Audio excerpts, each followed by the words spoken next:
Bueno, Horacio, este reportaje no te va a preguntar lo que a vos te gusta, la gestión de jefe de gobierno de la ciudad. Si no le va un atentado a la libertad de expresión. Un atentado a la libertad de expresión. Yo no puedo hablar de estas cosas. En tu carácter del, yo diría, mayor dirigente del PRO, después del propio presidente Macri, de quien formó a María Eugenia Vidal, quien recomendó al presidente sus dos amigos, Lopetegui y Quintana, como vicejefes de gabinetes, el hermano mayor de Marcos Peña y de Vidal. No, soy uno más en el equipo. La verdad que tenemos, si hay algo que yo le valoro mucho a Mauricio, es que formó un equipo de gente de mucha confianza entre nosotros, de mucha afinidad personal, de una visión compartida del país. Y en ese equipo, como en todo equipo, hay roles. También me tocó durante muchos años ser jefe de gabinete en la ciudad con Mauricio. Ahora, como jefe de gobierno en la ciudad, María Eugenia tiene su responsabilidad enorme como gobernadora. Tenemos distintos roles dentro de un equipo. Ahora, dentro de esos roles pareciera ser, si uno quisiera hacer una comparación con una organización privada, que los recursos humanos, que son un elemento central en cualquier organización, vos sos podríamos decir, el jefe de recursos humanos, porque la mayoría de las figuras importantes surgieron de personas acercadas por vos, formadas por vos. Sí, no necesariamente todos. No necesariamente todos. No, Marcos entró a trabajar, si no me acuerdo mal, cuando éramos Fundación Creer y Crecer, muy al principio con Mauricio, y hay otros que entraron ahora, pero sí es cierto que yo desde que empecé con mi vocación política siempre tuve muy presente la necesidad de formar equipos. Para mí es clave, es imposible encarar las responsabilidades que tenemos como la que me toca a mí hoy si uno no tiene equipo cohesionado, de gente que conoce, cuya trayectoria conoce. Siempre le di muchísima importancia. El tema de recursos humanos tiene que ver con tu formación en Harvard. ¿Es MBA lo que vos hiciste? MBA. Sí. Es más, yo hice MBA justamente. MBA es un máster en administración de empresas. En business porque siempre creí, y lo sigo creyendo, en la necesidad de la gestión, de administrar el Estado. ¿No? En ese momento yo tenía para elegir si aplicaba, si me intentaba entrar al MBA o a lo que se llama el MPA, el Maestro en Administración Pública. Exacto. Sí, que tenía una visión un poco más de ciencia política, ¿no? Y yo soy un convencido en la necesidad de hacer funcionar bien el Estado, cosa que me dediqué a estudiar incluso en una época. ¿Preferiste hacerlo desde una maestría? Una maestría en gestión, sí. Es business, pero privado, pero no público. Porque estaba la pública también. Es cierto. De hecho, estudiando en Harvard, di varios cursos en lo que se llama la Kennedy, que es la escuela de administración pública, con lo cual iba y venía. Pero siempre desde el principio de mi carrera tuve esta inclinación hacia la gestión. Pero a veces interpreto, vos lo que decías es que para administrar bien lo público era esencial aplicar técnicas de administración de lo privado y por eso... Técnicas de administración, yo creo que las técnicas de administración son válidas en cualquier organización. Es administrar recursos humanos, es motivar a la gente, es tener una visión clara, un plan que acompañe esa visión, un sistema de seguimiento del cumplimiento de ese plan. Tu hijo había estudiado economía y ciencia política. Y ciencias políticas. Sí, ciencias políticas en París y economía en Londres. Sí, mi viejo venía más de la ciencia política. Yo me volqué más que hay algo edípico ahí, que dijiste voy a hacer un MBA y no en administración pública. Edípico solamente en eso, porque yo me reconozco haber heredado de mi padre mis pasiones, ¿no? La pasión por la política, claramente, y la pasión por Racing, las dos heredé. Entremos al tema de tu viejo y toda la historia de tu viejo. Fue un importante dirigente del desarrollismo y el ministro de Interior, Rogelio Fiserio, en una de estas entrevistas contaba toda la historia desde su perspectiva de su abuelo, cofundador del desarrollismo. Su abuelo fue mi padrino. Que además fue tu Rogelio, padrino. Que era, como te dijera, un padre para mi padre, porque mi viejo en ese grupo era de los más jóvenes, ¿no? En el desarrollismo. Rogelio era una especie de abuelo mío, en casa lo teníamos muy presente y de hecho es mi padrino. Y Macri se autodefine como desarrollista. Y déjame seguir la introducción. Frondizi era radical y de hecho el desarrollismo nace de un desmembramiento de la Unión Cívica Radical llamándose Unión Cívica Radical Intransigente. ¿Se podría decir que el PRO es la continuidad de aquella UCRI y Cambiemos es la unión del radicalismo que se desmembró en 1957? No, yo creo que la historia es la historia y nosotros en el PRO originalmente, y ahora Cambiemos, estamos construyendo más el futuro. Digo, me parece que es una comparación, o sea, seguro no hay un hilo de continuidad entre aquello que fue la UCRI como desprendimiento de la Unión, se dividieron en la UCRI y en la Unión Cívica Radical del Pueblo. En ese Exactamente. O sea, el radicalismo clásico quedó en la Unión Cívica Radical del Pueblo. Con Balbín, ¿no? Con Balbín como líder. Lo que sí hay es una visión común. Mauricio se autodefine desarrollista desde hace muchos años, ¿no? Y él, siempre que uno le pregunta, te va a decir que el mejor presidente de los últimos 100 años en la Argentina es Frondizi. Yo, por supuesto, coincido con él también en eso, ¿no? Que hay una visión ideológica común, sí. Que también hay una actitud, si querés, de apertura, como hubo en ese momento en el desarrollismo, en Frondizi, en Frigerio, de apertura en términos de relacionarse con otros espacios. También en el PRO, hoy Cambiemos, siempre hemos sido muy abiertos a incorporar gente de otros orígenes, pero me parece que el paralelismo era otra Argentina, un país muy diferente al que tenemos hoy, una situación política muy diferente. En ese momento había una estructura de partidos, en el sentido clásico de la palabra, mucho más rígido. Eso cambió muchísimo en la Argentina hoy, con lo cual, digo, estamos construyendo futuro en el PRO. Yo sé que hay una aversión a lo histórico. Te recuerdo una campaña de una revista francesa de historia que decía que para entender el futuro era necesario leer historia, ¿no? Por supuesto, yo soy fanático de la lectura de la historia. Y Pitágoras planteaba de que una línea no se hace con un punto, necesitas 2 puntos, por lo tanto apoyarte en ver desde dónde venimos ayuda a entender también qué es digamos, lo que llama la atención de Cambiemos, algo nuevo. Entonces el deseo de tratar de entenderlos puede ir más allá de ustedes mismos. En la Argentina, uno de los grandes problemas que hemos tenido, yo atribuyo las principales razones de nuestro no crecimiento o desarrollo durante casi un siglo, es justamente que es difícil trazar una línea, son las discontinuidades. Tuvimos discontinuidades democráticas terribles para este país. Tuvimos discontinuidades en lo económico, somos uno de los países que pasamos a crecer a tasas chinas, a caer a la hiperinflación más alta de la historia del mundo para un país no en guerra, a la caída del producto como el 2002 más alta para un país no en guerra. Digo, el problema en la Argentina es que es difícil trazar esa línea.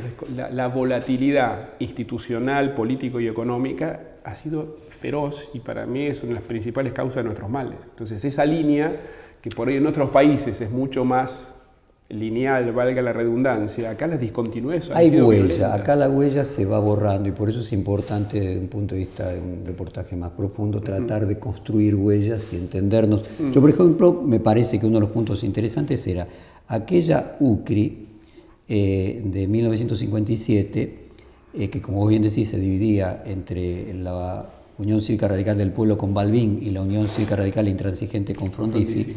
El punto de división que tenían inicialmente es que la de Frondizi no miraba al peronismo como el diablo, mientras que la Unión Cívica Radical del Pueblo tenía una actitud hacia el peronismo, podríamos decir gorila o muy mucho crítica, más refractaria, sin duda. Refractaria. Entonces, bueno, ahí uno encuentra una continuidad en el caso de Cambiemos. En ese sentido, nosotros hemos construido Cambiemos siempre, valga la repetición del término, desde el PRO, desde el a favor de, que desde el anti.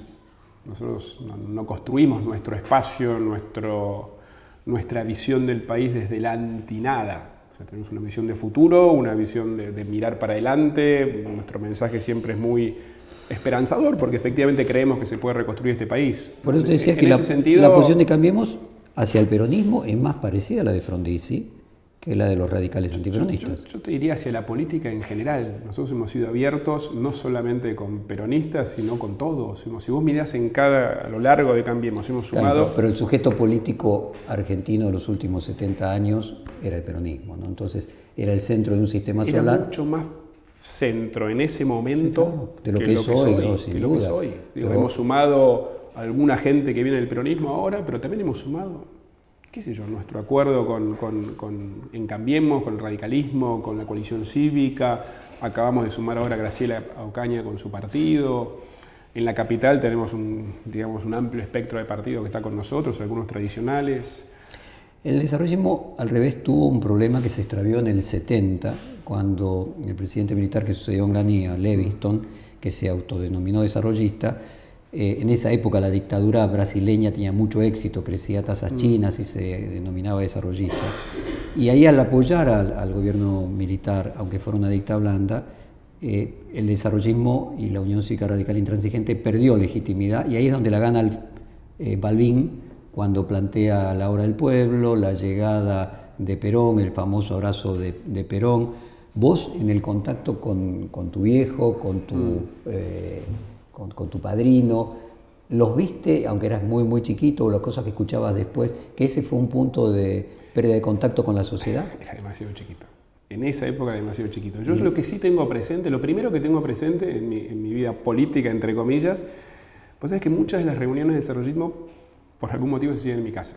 Todas las tardes había reuniones y yo me colaba por ahí. Y lo primero que tengo presente es la creación del Frejuli, en el 73, exacto, cuando el desarrollismo acompaña la vuelta de Perón, ¿no? Primero con Cámpora Solano Lima y después con Perón, ¿no? Y siempre mi padre se ríe, se acuerda una anécdota que tenía, si hago la cuenta, 6 años en ese momento, 7 años, 7. Y que yo un día le pregunté a Frondizi, ¿cómo podía ser que él, siendo presidente, no vaya de vicepresidente de Perón? Me acuerdo que todos ahí se reían, yo no entendía. Y mi viejo cuenta esa anécdota de mi inquietud por la política ya de chiquito. Pero lo anterior no. ¿Pero qué te dijo Frondizi? No, me explicó que él ya había sido presidente, que él quería acompañar desde otro lugar. Pero se tomó el trabajo de contestarme, que fue lo lindo, ¿no? Un chiquito de 7 años que le hace una pregunta casi impertinente, ¿no? Sobre todo en una época... No, pero a veces sí, yo se lo pregunté con total ingenuidad y... más adecuadas. Él me contó que se podía acompañar sin un cargo, ¿sí? Pero me acuerdo que esa fue mi primera relación con la política. ¿Y qué te decía tu viejo después, a lo largo de los años, de qué fue pasando con el desarrollismo? Es que el desarrollismo fue mucho más, según mi visión, mucho más una corriente ideológica, una visión de país, que un partido político. O sea, creo que todo lo exitoso que fue el desarrollismo en su influencia ideológica no lo fue en la construcción partidaria, que se fue diluyendo en el tiempo y llegó a una muy mala elección en el 83 y ya ahí estaba en caída libre, pero estaba en caída libre como partido, pero en términos de influencia ideológica trascendió las décadas y hoy es una de las, digamos, de las corrientes que más... ¿Cómo le podrías explicar al Lego qué es esa corriente ideológica, en qué consiste?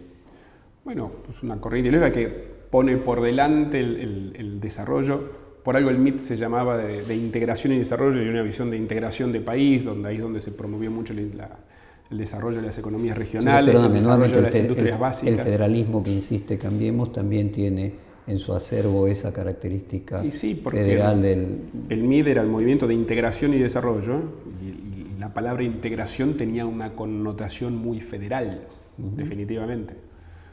Un federalismo que es cierto que Mauricio retoma. Si vos te fijás, es la primera vez en muchas décadas que el gobierno central le ha empezado a devolver recursos a las provincias. El famoso 15% el año pasado y el proceso de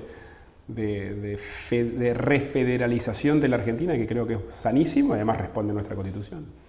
¿Y cómo definimos pero de vuelta, ideológicamente? Pero decir que eso surge del desarrollismo, surge de la convicción que tenemos nosotros mirando para adelante. Que hay coincidencias, las hay, pero tampoco es que hay un dogma desarrollista que uno toma. El desarrollismo en términos de la promoción de la industria nacional, es algo que también hoy tomamos, de la promoción de las industrias básicas que funcionan, que generan insumos para la creación de otras industrias que generan trabajo. Eso es el desarrollismo. Una visión más bien pragmática del desarrollo, o sea, donde hubo que convocar inversión extranjera, como hizo Frondizi en su momento, lo hizo. En otros lados se promovió la industria nacional. De hecho, fue la... A ver, déjame que te lo pregunte de esta manera, ¿no? Pues yo también me pierdo por generacionalmente. Yo lo conocí a Frondizi poco antes de morir y me pierdo generacionalmente eso. Y tengo recuerdos a través de lo que cuentan los padres. Pero si uno tuviera que explicar hoy qué es el desarrollismo, parece más como un método pragmático en la búsqueda del desarrollo, por lo que plantea una técnica más que una ideología. Sí, pero el objetivo de la búsqueda del desarrollo, entendido como el desarrollo de industrias básicas, es una definición más que pragmática. Hay otras visiones que te dirían que define el mercado, el liberalismo. El desarrollismo dice no, el desarrollismo primero cree en el rol del Estado en esa promoción del desarrollo. Eso es diferente de otras visiones.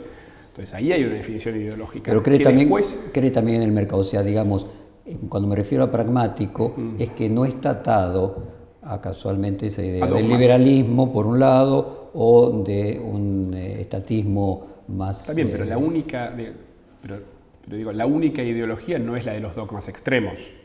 Digo, la definición de que un país tiene que tener industria básica, de que un país tiene que tener un desarrollo equilibrado a lo largo de todo su territorio, que el desarrollo económico es un valor y eso no lo vamos a dejar librado al mercado, es una definición ideológica profunda.